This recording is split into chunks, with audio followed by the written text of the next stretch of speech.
Su un fronte a 360 gradi, dove la minaccia cova ovunque. In mare, in cielo, nelle profondità degli oceani, i nemici potrebbero arrivare in qualunque momento e da ogni direzione. Quando la guerra è ovunque, non c'è nessun posto dove scappare.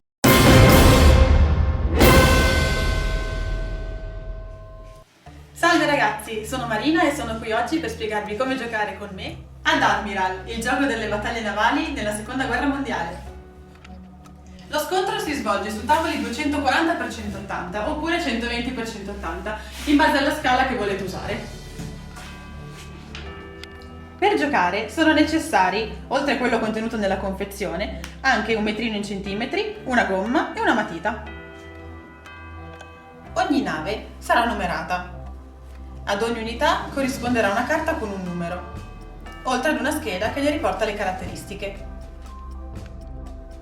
Nella confezione vengono fornite delle navi di cartone e con pochi semplici accorgimenti possono avere davvero un bel effetto. E ora passiamo alle regole del gioco.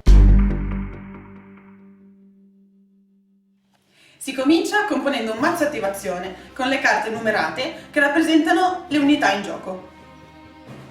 Fatto ciò, i giocatori cominciano ognuno lanciando un dado da 6. Questo si chiama tiro di iniziativa. Chi fa il punteggio più alto decide chi agisce per primo. Il risultato del dado indicherà anche quanti punti ammiraglio avrà a disposizione ogni giocatore per quel turno. Tali punti potranno essere spesi durante il turno per azioni speciali, quali manovre evasive, colpi multipli, altre azioni tattiche e via discorrendo. Cominciamo!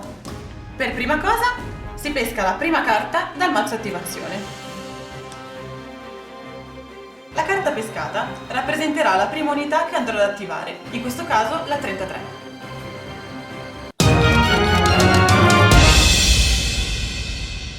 Per muovere l'unità dovrò usare il metrino in centimetri. L'unità si muoverà della sua velocità attuale, così come riportato sulla scheda. La velocità potrà variare all'inizio del turno di al massimo un terzo della velocità totale in accelerazione o in decelerazione. Per eseguire una rotazione, l'unità dovrà spostarsi prima di tutto di uno spazio pari alla sua lunghezza. Poi, con l'apposita sagoma di rotazione, la faremo virare di 22,5 gradi.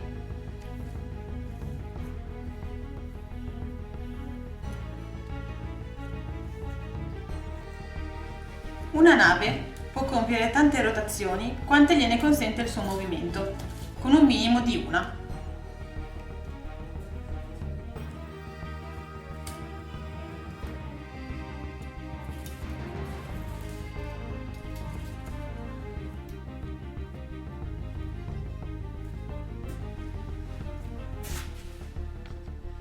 Spendendo punti ammiraglio è possibile spingere la velocità oltre il massimo dell'unità oppure anticiparne la virata.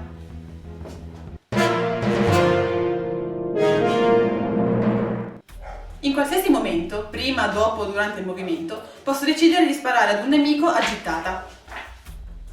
Per farlo, controllo sulla scheda dell'unità la gittata in centimetri della sua artiglieria. Misuro con il metrino se ci sono unità entro il raggio d'azione. In questo caso, entro gittata, ho un incrociatore da battaglia. Verifico in quale quadrante si trova l'incrociatore rispetto all'unità che spara. In questo caso vedo che si trova sul lato.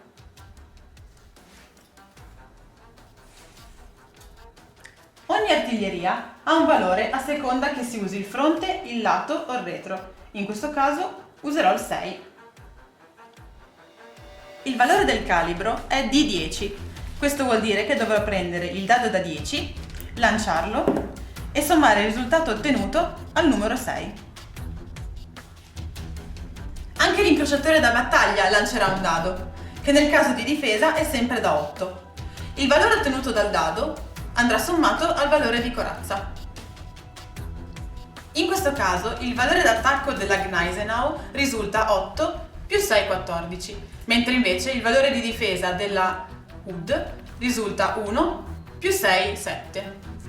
Quindi la HUD risulta colpita.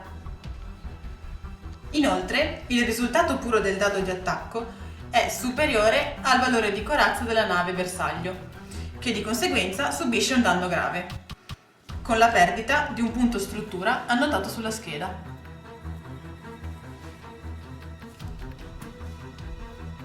A seguito del danno grave, l'unità bersaglio subisce un effetto permanente, determinato lanciando 2 di 10.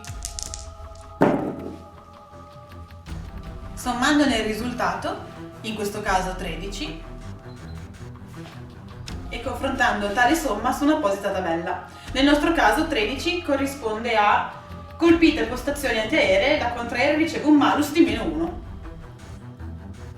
Se al contrario il risultato puro del dado, pur avendo colpito, fosse stato minore del valore della corazza, come in questo caso, l'unità avrebbe comunque subito un effetto permanente, ma non avrebbe perso punti struttura.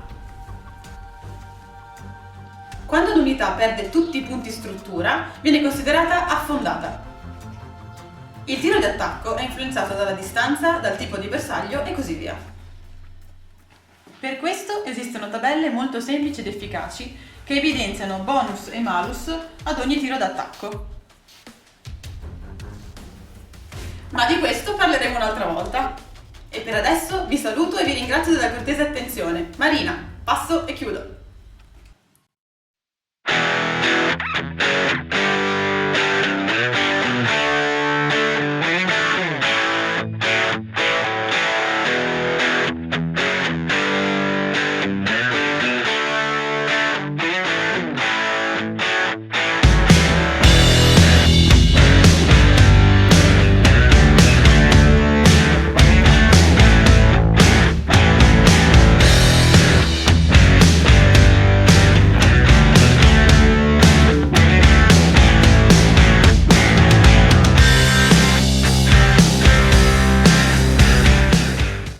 E per adesso vi ringrazio della...